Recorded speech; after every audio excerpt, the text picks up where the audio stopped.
बहुत चिंतन किया मैंने, मुझे पता चला कि कन्या भ्रूण हत्या के लिए वही लोग जिम्मेवार हैं जो लोग बिना सुरक्षा के बेटी बचाओ बेटी पढ़ाओ का नारा देते हैं तथा जो लोग बिना सुरक्षा के महिला आरक्षण की बात करते हैं, जो लोग अश्लील विज्ञापन सार्वजनिक स्थानों पर लगाते हैं तथा जो लोग फैशन चलाते हैं।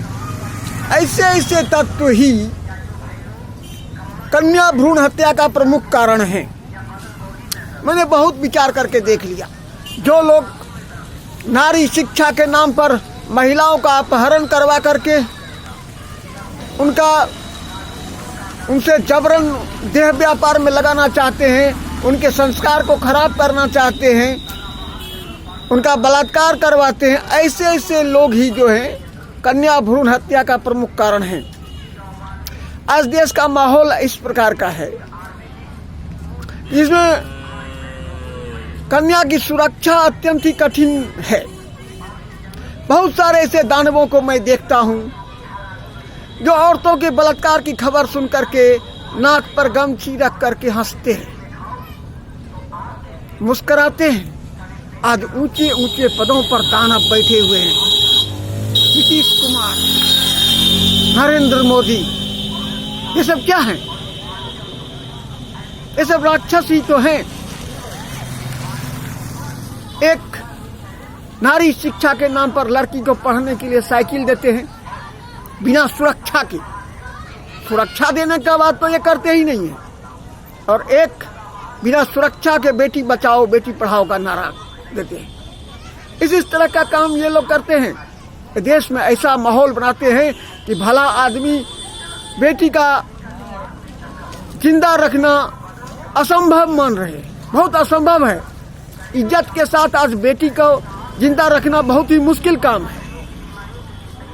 ऐसे ऐसे लोगों के कारण ही भला आदमी अपनी बेटियों को जन्म से पहले ही मार डालते हैं। तो कन्या भ्रूण हत्या का कारण कौन है?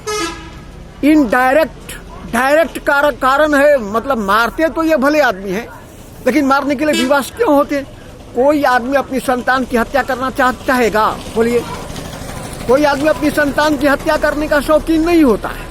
कोई नहीं चाहता कि हम अपने संतान को मार डालें, लेकिन माहौल ही ऐसा है। इन्होंने झूठ मूठ का बहाना बना करके भारत की परंपरा और संस्कृति को इस प्रकार से बदनाम कर दिया है, इस प्रकार से माहौल बना दिया कि कन्या की रक्षा करना अत्यंत ही कठिन बात है। आज ऐसा माहौल है कि लड़की को नहीं पढ़ाइए तो उसका शादी होना मुश्किल है, और पढ़ने के लिए स्कूल भेजिए तो वहाँ उसके संस्कार खराब हो जाएगा, वहाँ हो जाने का खतरा है। वहाँ पर बॉयफ्रेंड गर्लफ्रेंड होता है। और दहेज प्रथा का सो माहौल है। दहेज पर रोक तो ये लगा नहीं सकते। देश का जो बहुमत है वो दहेज पर रोक नहीं लगा सकता है, नहीं लगाएगा, कभी नहीं लगाएगा। देश का बहुमत अच्छी अच्छी बातों को खराब बोलता है। दहेज पर रोक नहीं लगाया जा सका। शादी में क्यों भोज खाते हो जी? ऊंचे ऊंचे पैसे वाले लोग सब शादी में भोज करके, और भोज करने वाले को समाज अच्छा इज्जत देता है, और जिस गरीब के यहाँ भोज नहीं हुआ उसको कोई वैल्यू नहीं समाज में। अच्छे अच्छे साधु संत का लोग मजाक उड़ाते हैं, पंडितों का मजाक उड़ाते हैं, भले आदमी का मजाक उड़ाते हैं, विद्वान का मजाक उड़ाया जाता है। और जो अपने परिवार की लड़कियों का बलात्कार करवाते हैं, देह व्यापार करवाते हैं, पैसा कमाते हैं किसी भी तरह से, उन लोगों को समाज में इज्जत मिल रहा है। अब नीतीश कुमार क्या करता होगा? बिना सुरक्षा के साइकिल देने का बात करता है। किसी को इज्जत का ख्याल रहेगा तो लड़की को ऐसे स्कूल में पढ़ने के लिए भेजेगा? नहीं भेजेगा। विवश है लोग, विवश है ऐसे ऐसे लोगों के कारण, और बहुत बड़ी संख्या में ऐसे दानव है। तो कन्या भ्रूण हत्या का प्रमुख कारण ऐसे ऐसे दानव हैं जो समाज में ऐसे माहौल क्रिएट कर रहे हैं, इसके कारण भले आदमी अपनी बेटी को जिंदा नहीं रख सकता है। ऐसा माहौल देश में बन गया है, और इसीलिए वे लोग कन्या भ्रूण हत्या करते हैं। भले आदमी, कोई आदमी अपने संतान की हत्या करने के लिए चाहेगा क्या? कोई नहीं चाहेगा। क्यों चाहेगा? क्योंकि माहौल ही इस तरह का है। बिना सुरक्षा के बेटी बचाओ बेटी पढ़ाओ, ताकि लड़की का अपहरण हो जाए। अरे मान लीजिए हम किसी को कहेंगे चढ़ जाओ, लड़ जाओ, उसको हथियार नहीं देंगे तो क्या होगा? वो मरबे न करेगा।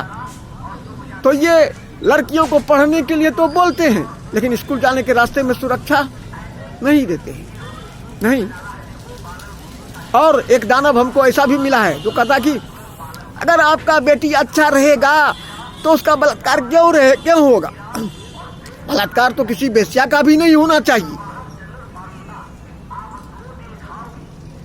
कैसे कहते हो यार कि अच्छा रहेगा तो बलात्कार नहीं होगा? अच्छी लड़की का ना बलात्कार होता है, बुरा लड़की का क्यों बलात्कार होगा? बुरा लड़की तो अपने से देह व्यापार करती है, तो उसको बलात्कार क्या होगा? उसका बलात्कार तो अच्छे लड़की का होता है। तुम इस तरह का फैशन चलाते हो। अब हमारे समाज में मैं ब्राह्मण जाति का हूँ और मेरे समाज में क्या है? परंपरावादी विचारधारा का हूँ। अब मेरे समाज में क्या चल रहा है? अब रिंग सिरोमनी चल रहा है। लड़कियों को अंगूठी पहनाता है शादी से पहले ही लड़का। अब इतना गंदा माहौल समाज में, ये गंदगी फैलाया जा रहा है। इतना गंदा माहौल समाज में पैदा किया है, इसमें भला आदमी का जिंदा रहना मुश्किल है। और इतना बेइज्जतियाह टाइप का समाज हमारे समाज में लोग सब उत्पन्न हो गया है कि भला आदमी तो मर ही जाएगा। अपने नहीं मर पाता है तो कम से कम कहता है कि चलो भाई क्यों बेटी को बेवजह का जिंदा रखेंगे, जन्म से पहले ही भले ही मार दो। नहीं रहेगा बांस, न बजेगा बांसुरी, न हमको बेटी रहेगा और न ही उस गंदे आदमी के यहाँ जाना पड़ेगा लड़की के लिए। कि हम तो अपने घर में मान लीजिए बढ़िया ढंग से रखेंगे लड़की को, लेकिन शादी करके जहाँ भेजेंगे वहाँ क्या करेगा कौन जानता है? आदमी दिखाई ही नहीं पड़ता है हमारे समाज में। सब कोई महिला आरक्षण का सपोर्ट कर रहा है, बेटी बचाओ बेटी पढ़ाओ का, नारी की सुरक्षा का बात ही नहीं कर रहा है। क्यों? घर में जो खाना बनाती है वो खराब औरत होती है? अपने पति और बच्चों की सेवा कर करके देश के लिए योग्य पुरुष का निर्माण करती है तो वो खराब हो गया।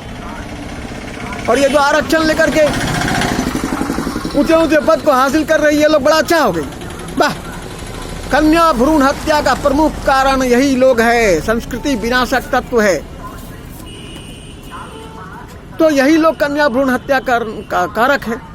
ऐसी परिस्थिति में इतना विशाल संख्या में यह है कि अब दानव संहार करने के अलावा कोई उपाय नहीं है इस देश को बचाने का, क्योंकि दानव मानते ही नहीं है और मनाने का जरूरत भी नहीं है, क्योंकि ये समझने वाले नहीं हैं, ये बात से नहीं समझेंगे। जब तक कोई कल की अवतार नहीं होगा, भगवान किसी को शक्ति नहीं देंगे, विशाल संख्या में जो पृथ्वी पर दानव मौजूद हैं जो परंपरा और संस्कृति का विनाश कर रहे हैं, इनकी जब तक मृत्यु नहीं होगी, ये मारे नहीं जाएंगे, जब तक इनकी संख्या कम नहीं होगी तब तक तो भाई कोई उपाय नहीं है। तो कन्या भ्रूण हत्या का प्रमुख कारण तो यही है, यही दानव है। विशाल संख्या में जो पृथ्वी पर दानव मौजूद है, यही कन्या भ्रूण हत्या का प्रमुख कारण है।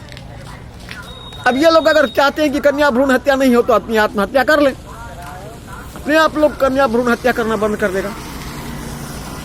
तो इसी के साथ मैं ये वीडियो समाप्त करता हूँ। धन्यवाद। शेष अगले वीडियो में।